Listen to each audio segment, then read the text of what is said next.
اور اس کا ایک جملہ جو بیان کرنا ہے وہ یہ تھا کہ ملک کے لیے بولنا کہ ملک سے محبت کرنا، اپنے وطن سے محبت کرنا شرک ہے۔ تو مجھے حیرانگی ہوئی، میں نے اس کے نیچے لکھا کہ عجیب بات کرتے ہیں آپ، وطن سے محبت کرنا حضور علیہ الصلوۃ والسلام کی سنت ہے۔ آپ صلی اللہ علیہ وسلم کی برکت سے اللہ نے مکہ کو مکہ مکرمہ بنایا، آپ کی برکت سے اللہ نے مدینہ جو یثرب نام تھا اللہ نے مدینہ منورہ بنایا، آپ کی برکت سے وہ علاقے جہاں پر خرید و فروخت کی بھی برکتیاں تھیں اللہ نے برکتیں عطا فرمائی۔ اور پھر آپ صلی اللہ علیہ وسلم جب مکہ سے نکالے جا رہے تھے تو آپ صلی اللہ علیہ وسلم حرورہ نامی ایک علاقے کے اوپر جب وہاں تشریف لائے تو آپ صلی اللہ علیہ وسلم نے مکہ کی طرف مڑ کر فرمایا، واللہ انک لخیر ارض اللہ، خدا کی قسم اللہ کی زمینوں میں سب سے بہترین زمین تم ہو۔ پھر فرمایا وَأَحَبَّ أَرْضِ اللَّهِ إِلَى اللَّهِ، اور اللہ کے نزدیک سب سے زیادہ محبوب ترین زمین تم ہو۔ وَلَوْلَا أَنِّي أَخْرَجْتُ مِنْكَ مَا خَرَجْتُ، اگر مجھے جو ہے یہ علاقے والے نہیں نکالتے تو میں یہاں سے نہیں نکلتا۔ وطن سے محبت ہمارے رگوں میں ہونا چاہیے، اور وطن سے محبت کا مطلب بھی ہمیں سمجھنا چاہیے کہ وطن سے محبت کا مقصد کیا ہے۔ ہمارے اس ملک میں پاکستان میں آج تک ہم 14 اگست 1947 منا رہے ہیں، لیکن حقیقت یہ ہے کہ ہمیں اس 14 اگست 1947 کی تاریخ کا پتہ نہیں، اور ہمیں یہ بھی علم نہیں ہے کہ 14 اگست 1947 کو جو پاکستان آزاد ہوا ہے، اگرچہ یہ 45 کو آزاد ہوا ہے، 47 کو نہیں۔ 14 اگست 1947، 48 اور 45 یہ ہم نے جو ہے الگ وہ بنائے ہوئے ہیں۔ 14 اگست ایک ایسا دن تھا کہ 14 اگست 1947 سے قبل آپ تاریخ کو اٹھا کر دیکھیں کہ اس پاکستان اور ہندوستان یا مسلمانوں کی آزادی کا جنگ کہاں سے شروع ہوتا ہے۔ یہ سب سے بڑی تاریخ ہے۔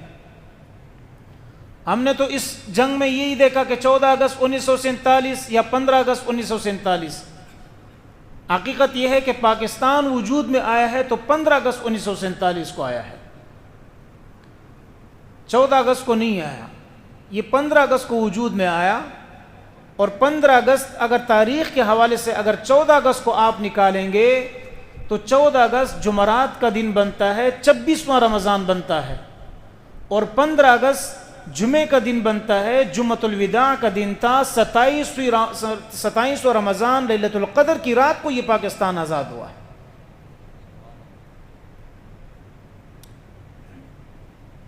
ہاں، لیاقت علی خان صاحب نے جب دیکھا کہ پاکستان اور ہندوستان ایک ساتھ آزادی ہے تو انہوں نے باقاعدہ قائد اعظم تک یہ تحریر پہنچوائی کہ ہم اپنے اس ملک کی آزادی جو ہے 14 اگست کو جو ہے منائیں گے، 15 اگست کو نہیں منائیں گے انگریزوں کے ساتھ۔ لیکن اچھا کیا، ایک دن بڑھا دی، ایک دن پیچھے کر لیا کہ ہم پہلے آزاد ہوئے ہیں۔ پر حقیقت یہ ہے کہ آج بھی وہ سکہ وہ جو ہے وہ خط موجود ہے، وہ ڈاکیہ کا خط جس میں 15 اگست 1947 اور پاکستان کا نام لکھا ہوا ہے۔ آپ اس دن کو تصور کریں، چاہے وہ 14 ہو یا 15 ہو، کہ رات کے 12 بجے 14 اور 15 کی درمیانی رات ہے، اور اعلان ہونے والا ہے کہ اب 12 کے بعد جیسے ہی 12 بجتے ہیں تو اچانک ریڈیو اسٹیشن پہ پیغام آتا ہے، یہ ریڈیو پاکستان ہے۔ یہ ایک عظیم جملہ ہے، اتنا آسان ہے اس کو سننا آج کے دور میں، لیکن اس دور میں جب ہزاروں کروڑوں قربانیوں کے بعد ایک جملہ ہمیں ان کو سننے میں آیا کہ ریڈیو پاکستان ہے، آپ پاکستان کی سرزمین سے خبریں سن رہے ہیں۔ اور بنگال میں جھنڈا لہراتا ہے ظفر عثمانی صاحب، اور پاکستان میں جو جھنڈا لہرایا شبیر احمد عثمانی صاحب نے، اور ان علماء کا جن مدرسے سے تعلق تھا وہ علماء دارالعلوم دیوبند سے ان کا تعلق ہے۔ حیرانگی مجھے اس بات پر ہوتی ہے کہ آج ان علماء کو نشانہ بنایا جا رہا ہے کہ یہ پاکستان کے اس کے قائل نہیں ہے جن کے ہاتھوں پر آپ نے پاکستان کے جھنڈے لہرائے ہیں۔ کیا آپ حضرات کے علم میں ہے کہ شبیر احمد عثمانی صاحب کو حوالے کیا گیا، ظفر احمد عثمانی صاحب کو بنگال میں جھنڈا لہرانے کے لیے متعین کیا گیا، پاکستان کا جھنڈا، اور شبیر احمد عثمانی صاحب کو پاکستان میں جھنڈا لہرانے کے لیے متعین کیا گیا۔ کیا آپ کو معلوم ہے شبیر احمد عثمانی کی قبر کہاں پر ہے؟ الا یہ کہ علماء شاید طلباء کو پتہ ہو، ورنہ آج تک ہمیں پتہ نہیں چلا کہ شبیر، حالانکہ وہ کراچی میں ہے، پاکستان ہی میں ہے، شبیر احمد عثمانی کی قبر میں کئی مرتبہ گیا۔ آپ ناچ قائد اعظم کی روح بھی لعنت بھیج رہی ہوگی اس قوم پر کہ جس کی قبر پر جا کر ہمیں سورۃ الاخلاص اور سورۃ الفاتحہ پڑھنا چاہیے تھا، وہی قائد اعظم کی لاش اور ان کی روح فاتحہ اس قوم پر پڑھ رہی ہے کہ آج آپ سوشل میڈیا کو دیکھیں تو وہاں پر ہزاروں لوگ جمع ہوئے ہیں، اور ہزاروں لوگ قائد اعظم کے مزار پر کھڑے ہو کر کیا کر رہے ہیں؟ جس قوم کے لیے انہوں نے محنت کی اور جس قوم کے اندر انہوں نے شعور پیدا کیا، جس قوم کے لیے علماء نے قربانیاں دی، اور ایک قربانی نہیں بلکہ لاکھوں علماء کی قربانیاں موجود ہے، اور صلحاء کی قربانیاں موجود ہے، عوام کی قربانی موجود ہے، اس قوم کے حوالے کر دیا کہ وہاں ان کی قبر پر قریب جا کر وہاں باجے بجائے جا رہے ہیں۔ یعنی قبر کے پاس جا کر جس نے فاتحہ پڑھنا تھا، آج ہمارے قبرستان بھی ناچ گانے کی جگہ بن چکے ہیں۔ آپ جائیں ضیاء الحق کی قبر کے پاس، جائیں آپ فیصل مسجد، جس مسجد کو ایک شاہکار بنایا گیا تھا نمازیوں کے لیے، آج وہاں پینٹ شرٹ اور جو ہے اس میں لڑکیاں وہاں ناچ رہی ہے، ٹک ٹاک بنا رہی ہے۔ یہ اس ملک کی آزادی کا مطلب یہ تھا؟ کیا آزادی اس کو کہتے ہیں؟ ہم نے آزادی کا مقصد ہی نہیں سمجھا، ہم نے آزادی کا مطلب یہ سمجھا کہ ہم ہر چیز سے آزاد ہیں، ہم سے کوئی پوچھنے والا نہیں۔ کتنی ذلت امیز بات ہے، ذلت امیز کہ جس بابا قوم نے اس ملک کے لیے قربانی دی، آج اس بابا قوم کی قبر پر فاتحہ پڑھنے والا نہیں، ناچ گانے والے موجود ہیں۔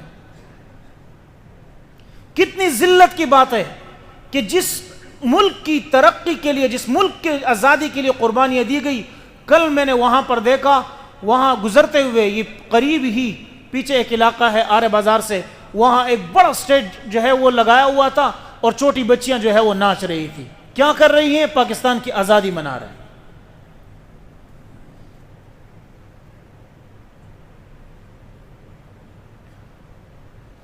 مولانا بجلی گر صاحب فرمایا کرتے تھے کہ میرے پاس ایک خاتون آئی، اور اس خاتون نے مجھے کہا کہ میرے بیٹے نے مجھے گھر سے نکال دیا ہے، اور اپنے باپ کو بھی نکال دیا، اور اپنی بیوی کے ساتھ جو ہے وہ زندگی گزار، عیش و عشرت کر رہا ہے۔ تو میں نے کہا بڑا اچھا کر رہا ہے۔ آخو پختو کی وہی کرنا پتی دغا دی لت در کی کور ندی اباسی، تو کہتے ہیں کہ میں نا، کہتے بڑا اچھا کر رہا ہے۔ میں نے کہا تو وہی خاتون ہے نا جو اپنے بیٹے کے جو ہے شادی میں ناچ رہی تھی اور ڈول ڈمک کا، اور جب میں نے تمہارے طرف پیغام بھیجا کہ یہ تم کیا کر رہے ہو، قریب مسجد ہے، تھوڑا اللہ سے ڈرو، تو کہنے لگے شادی بھی کوئی بغیر ڈول کے ہو سکتی ہے، اب بجائے نا تمہارا ڈول۔ اس نے صحیح کیا۔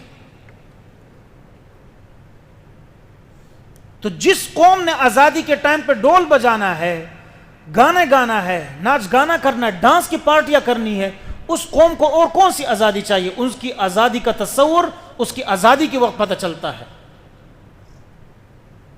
کیا ہم سے سوال، ہم میں سے ہر شخص اپنے ضمیر، اپنے جو ہے گریبان میں جا کے 14 اگست کو 2 رکعت نفل اس ملک کی ترقی کے لیے کس نے پڑھا؟ چند بندے ہوں گے، شاید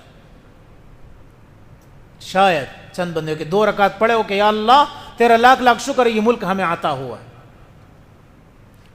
تو میرے بھائی دوست بزرگوں، یہ آزادی شروع اس وقت سے نہیں ہوئی ہے۔ آزادی کی جنگ جو ہے یہ 1857 سے نہیں شروع ہوا۔ 1857 شروع کرتے ہیں نا کہ 1857 سے آزادی کی جنگ، نہیں، 1799 سے یہ جنگ شروع ہوئی آزادی کی. اپنی تاریخ پڑھیں. 1799 سے آزادی کی تاریخ شروع ہوئی. اور کس نے شروع کی؟ جب ٹیپو سلطان رحمت اللہ علیہ کو شہید کیا گیا. اور جب ان کو شہید کر کے ان کی لاش پر ایک انگریز نے کھڑے ہو کر کہا آج کے بعد ہندوستان ہمارا ہے. ہندوستان یہ صرف نہیں تھا کہ آپ کو چھوٹا سا وہ نظر آ رہا ہے، پاکستان اور یہ سارے علاقے ہندوستان میں شامل تھے. آج سے ہندوستان ہمارا ہے. آج ہم نے اس شخص کو مار دیا جس کے بارے میں انگریز خود کہتا ہے کہ اگر میں یہ کہوں کہ اگر آج بھی جب ان کو شہید کیا گیا ان کے ہاتھ میں کیا تھی؟ تلوار تھی. تو کہتے ہیں کہ اس تلوار کو چھیننے کے لیے کوئی انگریز آگے نہیں بڑھ رہا تھا کہ اگر اس تلوار کو ہم چھینیں گے ہو سکتا ہے ٹیپو سلطان زندہ ہو. 30,000 بندوں کے ساتھ انہوں نے کیا کر دیا؟ 60,000 اس کا مقابلہ کیا، جس میں سے اکثر کون تھے؟ ہندوستان ہی کے لوگ تھے. صرف چند ہزار جو ہے وہ انگریز تھے، ایسٹ انڈیا کمپنی کے تھے. ایسٹ انڈیا کمپنی آپ جانتے ہیں جب یہ لوگ شروع سے کس میں آباد ہو گئے؟ شروع سے کاروباری لین دین کے لیے ہندوستان میں آئے اور انہوں نے اپنا ڈیرا جمایا اور اپنی تجارتی وہاں استحکام پیدا کیا. تب جا کے انہوں نے کیا کر دیا؟ ہندوستان پر جو ہے انہوں نے حکومت شروع کر دی. کب سے شروع ہوا ہے؟ 1799 سے یہ جنگ شروع ہوئی. اور یہ ایسی جنگ نہیں تھی. شاہ عبدالعزیز رحمۃ اللہ علیہ اسی لڑائی کی وجہ سے جب انہوں نے فتویٰ دیا کہ انگریزوں کے خلاف جنگ کرنا جہاد ہے، وہاں 2 ٹکے کے مولوی بھی تھے جنہوں نے کہا کہ انگریزوں کے خلاف جہاد کرنا حرام ہے. وہ 2 ٹکے والے مولوی آج بھی موجود ہیں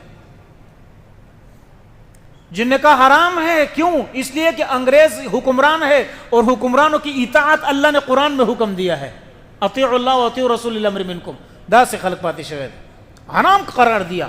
لیکن شاہ عبدالعزیز رحمۃ اللہ علیہ کو زہر دیا گیا اور اسی زہر سے ان کی بینائی چلی گئی. کب سے شروع ہوا؟ 1799. اپنی تاریخ تھوڑا سا پڑھ لے. شاہ عبدالعزیز رحمۃ اللہ علیہ نے 2 شاگرد چھوڑے، ایک سید احمد شہید رحمۃ اللہ علیہ اور ایک شاہ اسماعیل شہید رحمۃ اللہ علیہ. سید احمد شہید رائے بریلوی اور شاہ اسماعیل شہید یہ دونوں آپ عجب سرزمین ہے زمین ہزارہ، تو نے مارا تو سعید ہی کو مارا. ہزارہ کی سرزمین پر جہاد کرتے کرتے یہ شہید ہو گئے غداروں کے ہاتھوں. اسلام کو اگر نقصان پہنچایا ہے، میں نے کل اس دن درس میں کہا، تو ان منافقین نے پہنچایا ہے. پاکستان کو بھی اگر نقصان پہنچائے گا تو یہی منافقین پہنچائیں گے. ٹیپو سلطان کے ساتھ کس نے کیا؟ ٹیپو سلطان کے ساتھ غداری کس نے کی؟ میر جعفر. اور یہ سارے یہی 2 نمبر لوگ تھے غدار جن نے ٹیپو سلطان کے ساتھ غداری کیا. حالانکہ وہ ہارنے والا شخص نہیں تھا، اس کو انگریزوں سے خطرہ نہیں ہوا. یہ وہی میر جعفر ہے اور جس کے بارے میں اس کے باپ نے، ٹیپو سلطان کا اصل نام تھا فتح علی خان. ٹیپو سلطان اس کو لقب دی گیا، فتح علی خان اس کا نام ہے. اس کے باپ نے اس کو مرتے وقت وصیت کی کہ آپ نے ان بندوں سے بچنا ہے. اس کو جیسے ہی تم حکمرانی پر آؤ گے سب سے پہلے ان کو قتل کرنا ہے، تم نے مار دو میر جعفر کو. ان نے کہا نہیں، بس رحم دلی تھی کہ چھوڑ دو، لوگ کہیں گے اپنوں کو مارتے ہیں. اور انہوں نے ان کے ساتھ غداری کی. ہمیں مسئلہ کیا ہے؟ ہمیں تو اپنوں نے لوٹا، جو کہ نا غیروں میں کا ہدم تھا، ٹھیک ہے نا، یہ وہی ہم نے لوٹ. سب مسئلہ یہاں سے شروع ہے. حضور علیہ الصلوۃ والسلام کے ساتھ بھی جتنی غداریاں ہوئی ہیں منافقین نے کی ہے. عبداللہ بن ابی مسلمان کی شکل میں تھا، منافق تھا بڑا. ابن سلول کا بیٹا منافق، 1 نمبر کا منافق، لیکن مسلمان کی شکل میں تھا. آج کے ہمارے حکمران ان تمام چہروں کو دیکھ لے جن منافقینوں کی عادت تھی. کیا کہتے تھے کہ وَإِذَا لَقُوا الَّذِينَ آمَنُوا قَالُوا آمَنَّا وَإِذَا خَلَوْا إِلَى شَيَاطِينِهِمْ قَالُوا إِنَّا مَعَكُمْ إِنَّمَا نَحْنُ مُسْتَهْزِئُونَ. جب یہ مسلمانوں کے ساتھ ہوتے ہیں تو یہاں تقریر کرتے ہیں ہم تمہارے ساتھ ہیں، ہم روٹی کپڑا مکان لے کر دیں گے، ہم تمہارے لیے گھر بنائیں گے، ہم 50 لاکھ گھر بنائیں گے، ہم اتنے لوگ ادھر سے آئیں گے، یہاں کیا کریں گے؟ یہاں مزدوری کریں گے، اور ہم پنجاب کو یہ ترقی دیں گے. یہی لوگ اور جب یہ امریکہ جاتے ہیں، انگریزوں کے پاس جاتے ہیں، قالوا انا معکم انما نحن مستہزئون، ہم تو تمہارے ساتھ ہیں، ہم تو پاکستانیوں کے ساتھ مذاق کر رہے تھے۔ اللہ یستہزئ، ایک دن اللہ ان کا مذاق اڑوائے گا۔ آج ان کا مذاق اڑایا جا رہا ہے۔ یہ جو آپ کے سامنے ذلیل ہو کر آتے ہیں، سب لوگ ان کے چہروں پر تھوکتے ہیں، جوتے مارتے ہیں ان لوگوں کو۔ کیوں؟ اس لیے کہ جو ملک خون کی قطروں سے اور خون کے فواروں سے وجود میں آیا ہے، اس خون کے فواروں کی بے قدری کریں گے تو یہ ملک اور خون مانگے گا۔ پھر ناراض نہیں ہونا۔ اربوں کے کروڑوں، یہ لوگ یہ سمجھتے ہیں کہ ہم اپنے ملک کو کیا کرتے ہیں، ترقی دے رہے ہیں۔ اربوں کا، کھربوں کا یہاں کے جو ہے یہاں سے اٹھا کر انہوں نے باہر سوئس کپ جو ہے بینکوں میں رکھے ہوئے ہیں، اپنے جو ہے کیا ساری دولت وہاں رکھی ہوئی ہے۔ اور ایک بات بتا دوں، یہ بزدل قوم ہے، بزدل حکمران ہے۔ بزدل قوم کے بزدل حکمران ہوتے ہیں۔ انہوں نے وہاں سے 1 روپیہ ادھر نہیں لے کے آنا، چاہے جو جتنے بھی نعرے لگائے کہ پیسے واپس لے کر آؤ، نہیں لے کر آئیں گے۔ کیوں نہیں لے کر آئیں گے؟ اس لیے کہ اگر انہوں نے ایک پر بھی مارا تو انگریز ان کے سارے پیسوں کو منجمد کر دیں گے، ان کو ٹکا بھی نہیں ملے گا۔ یہ گر چکے ہیں، یہ ملک کو بیچ چکے ہیں۔ یہی غدار قوم ہے جنہوں نے پیسے یہاں سے لے کر وہاں جا، ورنہ پاکستان میں کس کی کمی ہے؟ ایک حاکم نے کہا تھا نا، یہاں 12 موسم ہے، صحیح کہا تھا، یہاں 12 موسم ہوتے ہیں، یہ ملک معمولی ملک نہیں ہے۔ کہا تھا نا معدنیات، یہاں معدنیات ہے۔ تو میں عرض یہ کر رہا تھا کہ ٹیپو سلطان کے ساتھ غداری کس نے کی؟ میر جعفر لوگوں نے کی۔ پھر کیا ہوا؟ شاہ اسماعیل شہید رحمۃ اللہ علیہ، سید احمد شہید رحمۃ اللہ علیہ، یہ حضرات انہوں نے اعلان وہ کیا 1857 میں۔ شیخ الہند رحمۃ اللہ علیہ نے کیا کر دیا؟ بنیاد رکھی۔ شیخ الہند، شیخ الہند کون؟ محمود الحسن۔ انہوں نے ایک ریشمی رومال کے نام سے ایک تحریک شروع کر دی۔ کیا کوئی بتا سکتا ہے یہ عام جو طالب علم اور ہم جو بیٹھے ہوئے ہیں کہ تحریک ریشمی رومال کیا تھی؟ ہم نے صرف نام سنا تحریک ریشمی رومال کا۔ یہ 3 ریشمی رومال تھے، 3 ریشم کے بنے ہوئے 3 رومال تھے جن پر خط لکھا گیا تھا افغانستان سے۔ کس نے لکھا؟ حسین احمد مدنی رحمۃ اللہ علیہ نے خط لکھا۔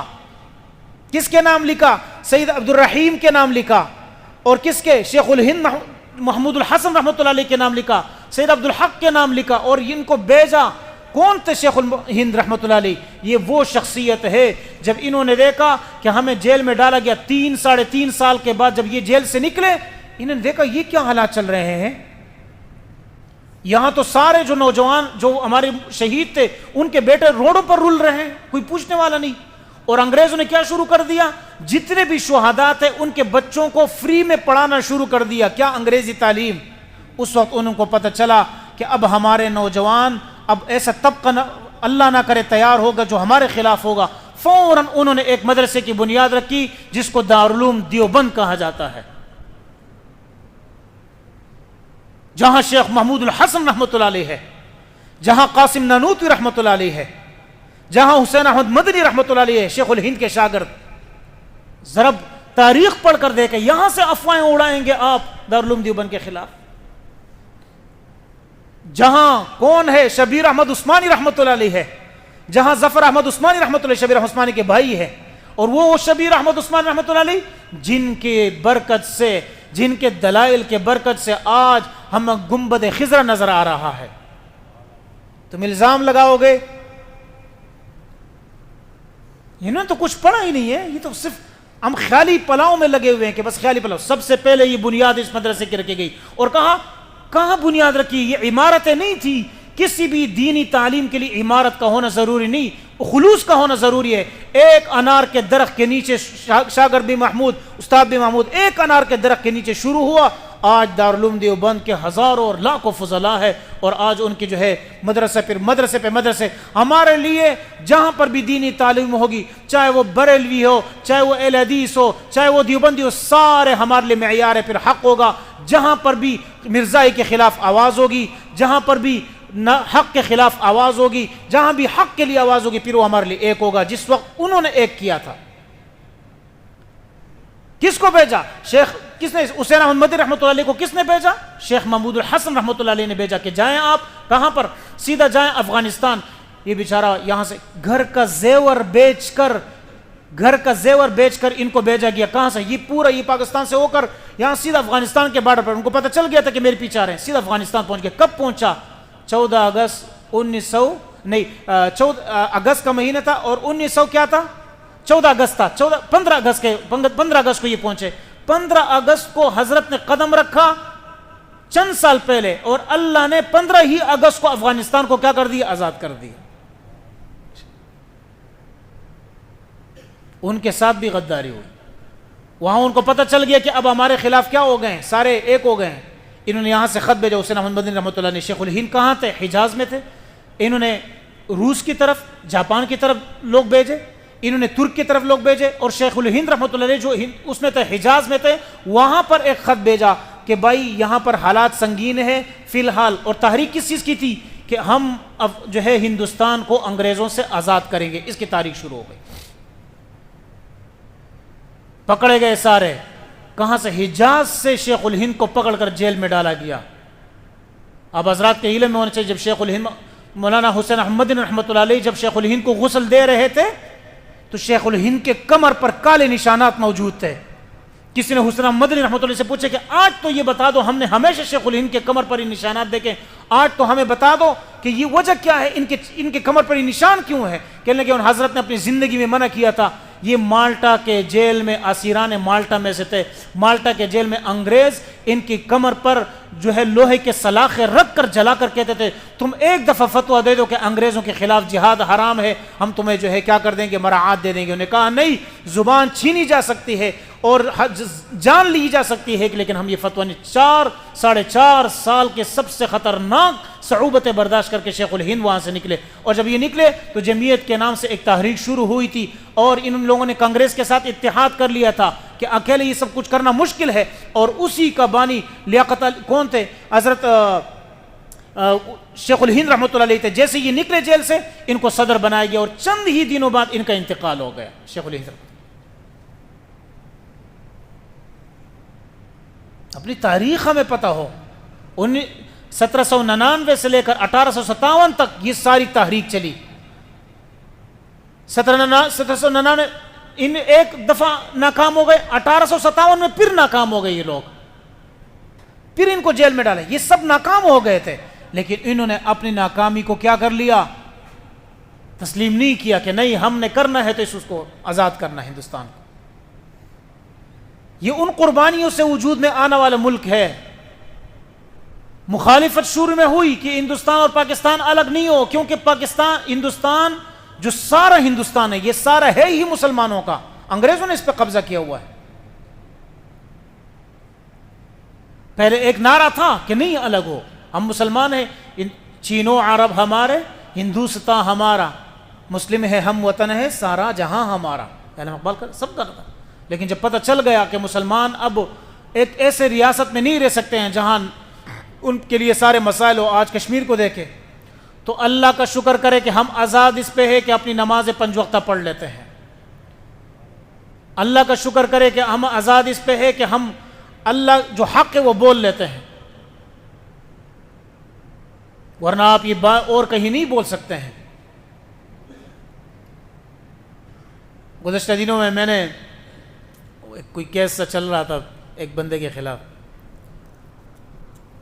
میں نے پچھلے جمعے میں نے کہا کہ یار ہر شعبے میں گڑبڑ ہے. پولیس کا میں نے ایک واقعہ سنا ہے کہ اس نے بڑی بدتمیزی کے ساتھ میرے ساتھ بات کی. وہ پہنچ کے جو ہے تھانے تک بات پہنچ گئی ہے. ٹھیک ہے, میں گیا تو ایسے صاحب مجھے کہتے آپ نے جو ہے نا اس طرح بات کی ہے. پھر میں نے ان کو کہا نہیں, سب کی بات نہیں چل رہی ہے. جس طرح اگر کوئی شخص چوری کرتا ہے مسجد میں آ کر تو یہ آپ نہیں کہیں گے کہ نمازی کیا ہے, چور ہے. چور نمازی کی شکل میں آیا ہے. تو انہوں نے بڑا پھر خوش ہوا. میں نے کہا سر مسئلہ یہ ہے کہ میری جتنی بھی ہیلپ کرنے والے اس مسئلے میں وہ سارے پولیس والے ہیں, میرے دوست ہیں. پھر وہ سمجھ گئے کہ یار بات ٹھیک ہے, سمجھ میں آ گئی بات. لیکن ایک چیز کو انہوں نے تسلیم کیا کہ ہاں حقیقت ہے کہ ہر شعبے میں ایسے لوگ موجود ہیں. ایک شعبے کو مکمل طور پہ کوئی بھی برا نہیں کہتا، اور نہ میں کبھی کہہ سکتا ہوں کہ علماء کا شعبہ ہو، چاہے افواج کا شعبہ ہو، چاہے آرمی کا، چاہے جو ہے پولیس کا، کسی بھی شعبے کو کلی طور پہ اس طرح کہنا غلط ہے، لیکن جو غلط لوگ ہیں وہ پھر غلط ہے، وہ چاہے علماء کے اندر کیوں نہ ہو، چاہے وہ مفتی کا لبادہ کیوں نہ ہو، اس کا وہ پھر غلط ہوگا۔ اس ملک میں ہمیں یہ حق ہے کہ ہم کلم کلا یہ کہہ سکتے ہیں۔ لیکن میرے دوستو، آزادی صرف اذان کا نام نہیں ہے، ورنہ اذان امریکہ میں بھی ہوتی ہے۔ آزادی صرف قرآن کریم کی تلاوت کا نام نہیں ہے، ورنہ وہ امریکہ میں بھی ہوتی ہے۔ آزادی صرف جو ہے تبلیغ کا نام نہیں ہے، ورنہ امریکہ میں بھی جماعتیں جاتی ہے۔ آزادی کا سب سے بڑا بول یہ ہے کہ اللہ کی سرزمین پر اللہ کا نظام ہو، اس کو کوئی بھی قبول نہیں کرتا۔ اللہ کی سرزمین پر اللہ کا نظام، اسی کے لیے کہ وہ کتنا خوبصورت دور تھا جب پاکستان 14 اگست ہوتا تھا تو ہمارے ہاتھ میں جھنڈیاں ہوتی تھی۔ ہم چھوٹے جب تھے، یاد ہوگا اب سب کو، جھنڈیاں لے کر نکلتے تھے اور کہتے تھے پاکستان کا مطلب کیا، لا الہ الا اللہ، یہ کہتے تھے۔ اب کون سا دور آ گیا کہ ہاتھوں میں وہ دے دیے، باجے دے دیے اور ناچ گانا دے دیا۔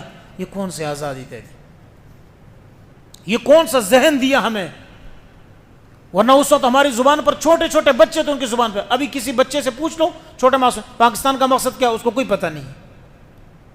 پاکستان کا مقصد کیا، بیم باجے بجا، ٹھیک ہے نا، یہی پاکستان کا مقصد ہے۔ پاکستان کا مقصد کیا، بس رشوت کھا۔ پاکستان کا مطلب کیا، میاں بیوی میں لڑائی کروا۔ پاکستان کا مطلب کیا، جو ہے وہ ساس اور بہو کی لڑائیاں کروا، بس۔ پاکستان کا مقصد کیا، ایک دوسرے کی زندگی کو عذاب بنا۔ پاکستان کا مقصد کیا، دوسرے کے مال کو دے کر خامخواہ جلتے جا۔ پاکستان کا مقصد کیا، ایک دوسرے کی ٹانگیں کھینچتے جا، یہی پاکستان۔ پاکستان کا مقصد کیا، ایک دوسرے کی عیبیں نکالتا جا۔ پاکستان کا مقصد کیا، ایک دوسرے کے خلاف زہر اگلتا جا۔ پاکستان کا مقصد کیا، ایک دوسرے کی غیبتیں کرتا جا۔ پاکستان کا مقصد کیا، ایک دوسرے کی چغل خوریاں کرتے جا۔ یہ پاکستان کا مقصد ہے، یہ مقصد رہ گیا ہمارا۔ یہ آنکھیں بند ہوئی، ساری لڑائیاں ختم۔ جس کے لیے لڑتے تھے وہ بھول جائیں گے آپ کو، جس کے لیے حرام کماتے تھے وہ بھول جائیں گے۔ ہم یہ سمجھتے ہیں کہ ہماری ترقی یہ ہوگا کہ پیسہ بہت آئے گا تو پاکستان بے خوشحال ہوگا۔ نہیں، نہ پیسے سے خوشحالی نہیں ہے، ورنہ انفرادی طور پہ ہر بندہ پہ بہت سارے لوگ مالدار ہیں۔ اصل خوشحالی کیا ہے کہ اللہ اس سے راضی ہو۔ 10 مبشرہ، 10 صحابہ، جس میں سے ایک عبد الرحمن بن عوف ہے۔ آج میں ان کی دولت کا حساب لگا رہا تھا کہ اس دور میں انہوں نے کتنے 2 ارب جو ہے 10 کروڑ 20 لاکھ روپے چھوڑے، 20 لاکھ درہم چھوڑے۔ اس کا میں نے حساب لگایا، آج کے دور میں تقریباً 3405 یا اس قدر 3405 خرب روپے بنتے ہیں۔ امبانی کی دولت کا میں نے ذرا اے آئی کو دے دی کہ امبانی کی دولت کتنی ہے، جس کی لوگ بہت بڑے وہ کر رہے ہیں۔ 302 خرب روپے ہیں اس کے پاس، 302 خرب، 3000 سے اوپر، 3000 کے اوپر خرب روپے عبد الرحمن بن عوف کے پاس ہے، اور جا رہے ہیں دنیا سے تو کس طرح جا رہے ہیں؟ آپ صلی اللہ علیہ وسلم نے فرمایا عبد الرحمن بن عوف فی الجنہ، عبد الرحمن بن عوف کو دنیا میں جنت کی بشارت دی جاتی ہے۔ اور آپ نے فرمایا عبد الرحمن نہیں، یہ تاجر الرحمن ہے، یہ رحمان کا تاجر ہے۔ اس کو کہتے ہیں اصل کیا، آزادی، کہ انسان اللہ کے ساتھ مکمل طور پہ کیا ہو جائے، اللہ کا غلام ہو گیا، سب چیزوں سے آزاد ہو گیا، اور جو چیزوں کا غلام ہو گیا پھر وہ اللہ سے آزاد ہو گیا۔ بس یہ فرق ہے۔ جو لوگوں کا غلام ہو گیا، مال و زر کا غلام ہو گیا، ایک دوسرے کا غلام ہو گیا، وہ ہو گیا۔ لیکن جس شخص کا دین، کاروبار، بزنس، حلال، سب چیزیں اللہ کے دین کے مطابق ہو، وہ بہترین آزاد شخص ہے، وہ اپنی زندگی گزارے، وہ دنیا میں بھی سرخ روگ اور آخر میں۔ اس لیے اپنے بچوں کو حقیقی آزادی بتانی چاہیے، حقیقی تاریخ بتانی، اور پروگرام رکھنے چاہیے۔ ایسے پروگرام مسجدوں میں بھی ہونے چاہیے آزادی کے موقع پر، کہ ہم بچوں کو دعوت دیں اور بچوں کے سامنے چھوٹے بچے بھی تقریر اور بڑے بھی ان کو بلائیں، اور یوم آزادی کے حقیقی پروگرام منائیں۔ اللہ ہم سب کو جو ہے پاکستان کی ترقی کا